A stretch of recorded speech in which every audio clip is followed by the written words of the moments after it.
Salam dan bahagia Ibu dan Bapak Guru. Selamat datang di modul membuat dan memodifikasi modul ajar. Sebelum membuat modul ajar, pada materi kali ini kita mencari tahu dulu apa itu modul ajar, beserta komponen yang ada di dalamnya.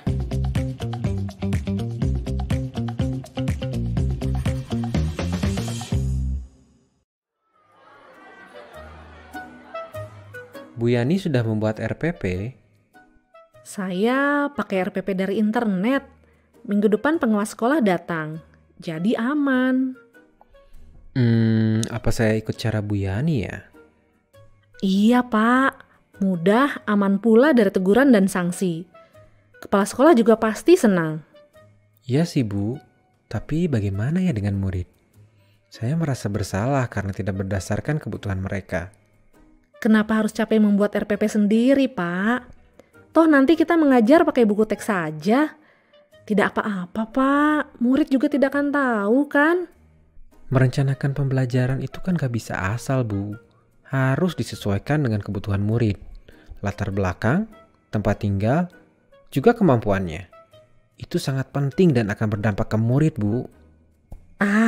Bikin susah diri sendiri. Terserah Pak Tengku saja. Namanya juga guru, Bu Yani. Semua yang kita lakukan demi kepentingan murid.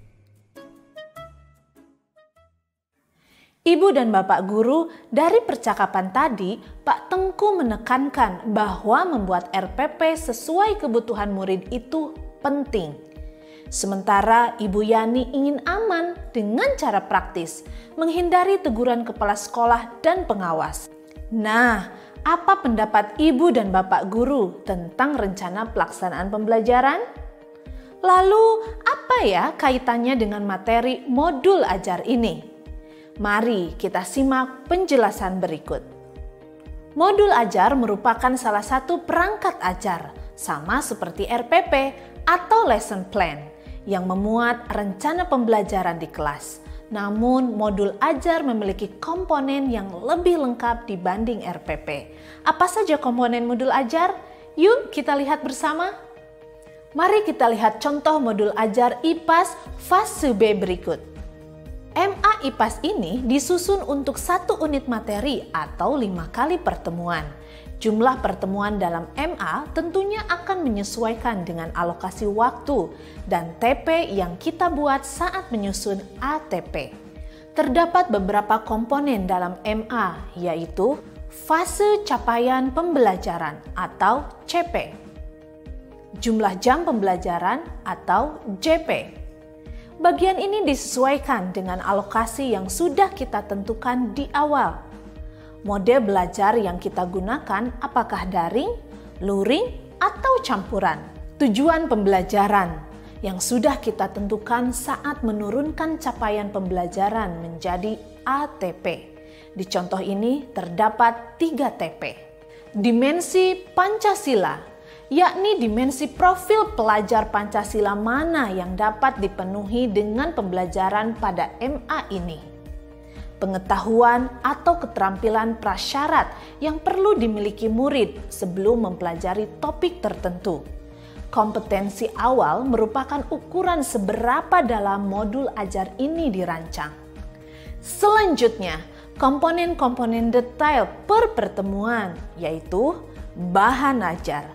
Materi apa yang akan diajarkan di pertemuan pertama dan jika ada bahan ajar lain yang dapat dilampir. Pertanyaan pemantik, yakni pertanyaan yang mendorong murid untuk menyelami makna dan manfaat materi pembelajaran bagi kehidupannya. Indikator keberhasilan dari tujuan pembelajaran. Assessment yang berisi rencana assessment di setiap pertemuan.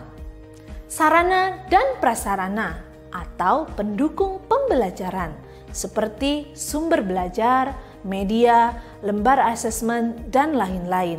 Beragam jenis pendukung pembelajaran disesuaikan dengan kebutuhan murid. Rincian kegiatan. Terdapat juga lampiran yang termuat dalam modul ajar yang diisi dengan lembar aktivitas, rubrik penilaian, bahan ajar lain atau media pendukung tambahan yang sekiranya dibutuhkan untuk keperluan mengajar. Lalu berikutnya sama, berisi detail komponen tiap pertemuan. Ibu dan Bapak guru, seperti itulah kira-kira contoh komponen-komponen yang ada pada modul ajar. Namun, ini bukan sebuah keharusan karena bisa disederhanakan atau ditambahkan sesuai kebutuhan. Kita sebagai guru diberikan kemerdekaan untuk menggunakan modul ajar yang sudah tersedia, memodifikasi modul ajar sesuai karakteristik dan kebutuhan murid dan lingkungan, menyusun sendiri modul ajar sesuai dengan karakteristik dan kebutuhan murid dan lingkungan. Pada prinsipnya, modul ajar yang digunakan harus memenuhi 4 kriteria sebagai berikut. Pertama, pemahaman konsep dari setiap mata pelajaran melalui pengalaman belajar dan lintas disiplin. Kedua, menumbuhkan minat untuk belajar, melibatkan murid berkaitan dengan pengalaman atau pengetahuan sebelumnya, serta menyesuaikan capaian belajarnya. Ketiga, menyesuaikan konteks diri dan lingkungan murid. Keempat, keterkaitan antara alur pembelajaran dengan fase belajar murid. Menurut Ibu dan Bapak guru, modul ajar IPAS fase B kelas 4 tadi sudah memenuhi 4 kriteria ini belum ya? Ternyata ada strategi untuk membuat, memodifikasi, dan mengembangkan modul ajar loh Ibu dan Bapak guru. Antara lain, berkolaborasi dengan rekan guru dengan mapel yang sama. Pembagian peran dengan rekan guru satu fase. Misal pembagian penanggung jawab modul ajar, kemudian membagi pengalaman dan pengetahuan kepada rekan guru lain. Ibu dan Bapak guru, modul ajar adalah salah satu bentuk rencana pembelajaran. Maka saat menyusun rencana pembelajaran harus dengan semangat mewujudkan profil pelajar Pancasila. Dengan begitu, ke-6 dimensi dalam profil pelajar Pancasila terus dibangun secara konsisten. Selamat belajar dan mencoba Ibu dan Bapak guru hebat. Salam dan bahagia!